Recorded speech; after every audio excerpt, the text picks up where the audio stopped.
Bonjour les Gabianers et bienvenue dans cette nouvelle et toute dernière de la série vidéo du tarot de la bonne mère.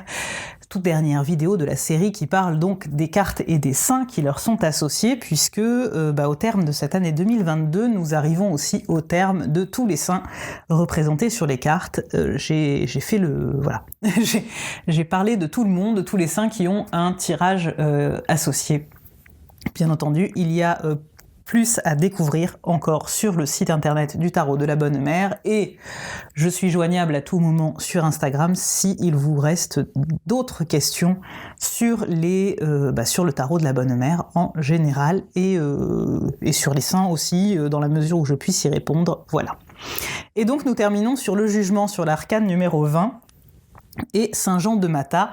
Saint Jean de Matha qui est très honnêtement la quintessence du 36-15, saint dont personne n'avait jamais entendu parler avant le tarot de la bonne mère.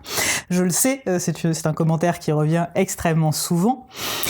Et pour cause, c'est un saint qui est connu vraiment dans le très petit périmètre d'action où il a œuvré lors de sa vie. Ma phrase n'est pas tout à fait debout, mais vous m'avez compris. C'est un religieux provençal. Il est né à Faucon de Barcelonnette. Il est décédé à Rome. Vous avez la carte pour situer Faucon de Barcelonnette, qui à l'époque était dans le comté de Provence. L'époque, d'ailleurs, c'est 1160 et 1213 pour son décès. C'est un religieux. Issu d'une famille noble et plutôt riche. Mais il décide très tôt de se tourner vers la religion, d'entrer en religion, et il fonde l'ordre de la Sainte Trinité, ou Trinitaire, ou ordre de la Très Sainte Trinité pour la rédemption des captifs, qui est un ordre qui existe toujours, dont les missions ont légèrement évolué, bien que peut-être que malheureusement, dans le contexte actuel, elles pourraient retourner à leur première vocation, puisque cet ordre avait pour vocation de racheter des esclaves notamment aux marchands nord-africains à l'époque, puisque la traite des esclaves n'avait pas encore commencé, puisqu'on n'était pas on n'avait pas encore découvert les Amériques, puisque 1492 c'est quelques siècles plus tard. Donc l'idée c'était de racheter des esclaves aux marchands nord-africains, donc des Sarrasins à l'époque, pour leur rendre la liberté, et s'ils n'étaient pas chrétiens à la base, bien entendu, les convertir, leur apporter la parole de Dieu, etc. Mais la plupart de ces captifs étaient chrétiens, cependant, puisque c'était des gens soit capturés sur des navires traversant la Méditerranée, soit des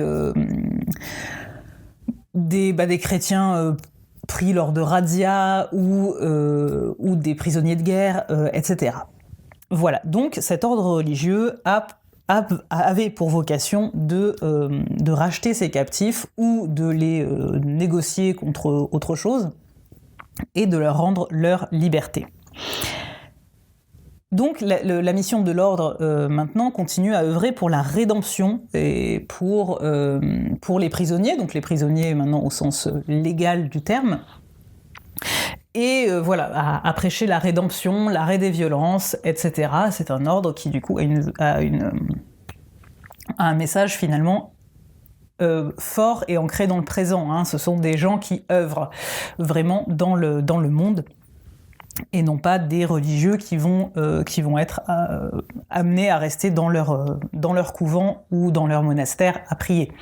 Ce sont vraiment des religieux qui œuvrent en contact avec le monde et offrent la rédemption, la nouvelle naissance finalement.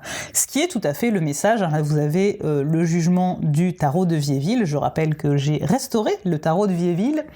À l'heure où je parle, il me reste encore quelques exemplaires, 5 pour être précise. Contactez-moi si vous en voulez un. Je ne vous garantis pas que le temps que je poste cette vidéo, il m'en reste, mais on sait jamais. Donc, le jugement ici du tarot de Viéville, qui est du coup vraiment le jugement dernier, le relèvement des morts, qui n'est pas finalement l'idée que du jugement au sens, je dirais, légal du terme, où il y aurait les bons et les mauvais d'un côté, mais plutôt cet appel à tous se tourner vers la grâce divine, vers se reconnecter au divin, à cette nouvelle vie qui nous est offerte. Et cela pour tous, hein, puisqu'on voit, on voit une femme, un homme, un être androgyne entre les deux, tous appelés à être relevés et révélés à nouveau, et cela qu'on vive en ville, comme c'est le cas à gauche, ou à la campagne, comme c'est le cas à droite. On sent qu'il y a vraiment une idée d'universalité là derrière. Et voilà, le petit ange, moi, que j'aime beaucoup ce petit ange avec cette auréole noire, comme s'il avait pour vocation d'être un peu un ange vengeur aussi, un ange dans le sens, dans une optique un peu plus violente et moins lumineuse, mais que finalement il propage la lumière sur Terre, puisqu'on voit qu'il n'y a que c'est le seul point sombre en réalité. Est-ce que c'est pas aussi l'inconnu d'au-delà de lui, alors que tout est clair et lumineux grâce à lui sur Terre.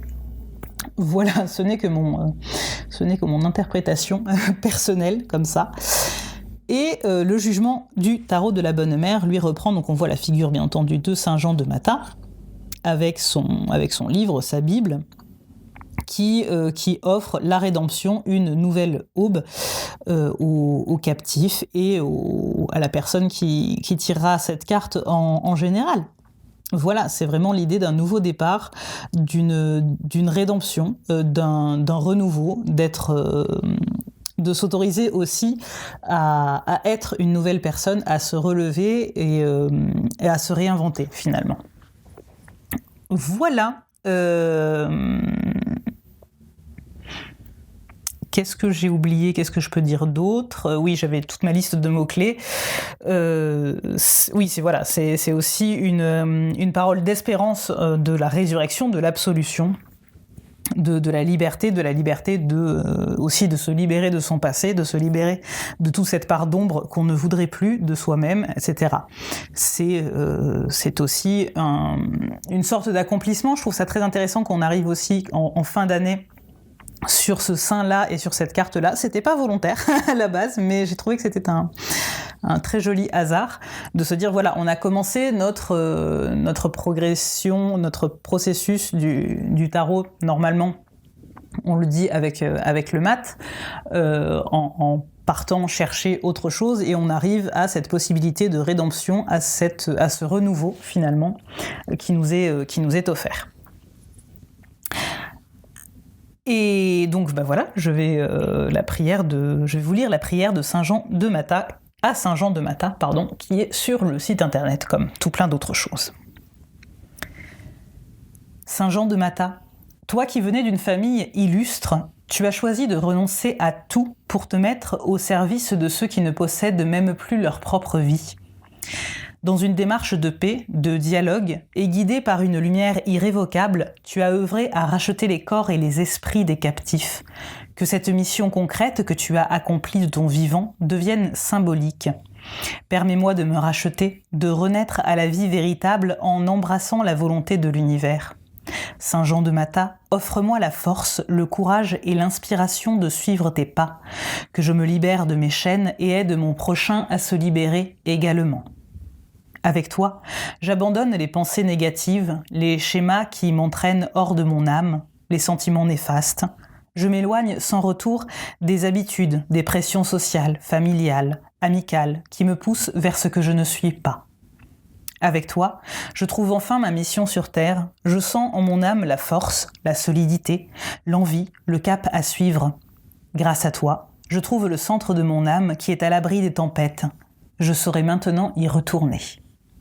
Amen. et le tirage de Saint-Jean-de-Matha, comme vous le voyez à l'écran, qui se réalise en 5 cartes en forme de croix, pour reprendre tout bêtement la croix qui se trouve sur le vêtement des frères trinitaires, et qui va se dérouler ainsi, et nous parler, bien entendu, le thème avant tout, d'une nouvelle aube. Voilà, c'est vraiment aussi un tirage qui est très intéressant à faire en cette fin d'année, pour savoir ce que nous apporte, peut-être, pourrait-on dire, l'année à venir. La carte numéro 1, donc on commence par là en haut, la carte numéro 1, va être tout bêtement un message pour être meilleur. Voilà. Quel message recevoir pour aller vers la meilleure version de nous-mêmes en cette année qui arrive, ou si vous le faites n'importe quand dans l'année, bien entendu, au moment où vous le faites. La carte numéro 2, qui va être celle-ci, là, comment appliquer ce message ? Tout bêtement, parce que c'est bien gentil d'avoir un message, mais comment l'applique-t-on ? Comment le mettons en pratique dans notre vie quotidienne, etc. Là, du coup, ça peut être peut-être très intéressant pour des gens qui ne sont pas très initiés au tarot de prendre un oracle qui vous dirait, par exemple, je ne sais pas, manger, prier, aimer, pour paraphraser un titre de roman célèbre, je ne sais pas, mais par exemple. La carte numéro 3, qui est celle-ci, qui va nous montrer donc quel passif bloque la transformation à l'heure actuelle, donc sur quel plan, sur quel schéma particulier, mode de pensée particulier que l'on a actuellement, qui bloque justement l'arrivée du renouveau dans notre vie. La carte numéro 4, donc qui est celle-ci, qu'est-ce que la transformation va chasser de notre vie ? Voilà, comment...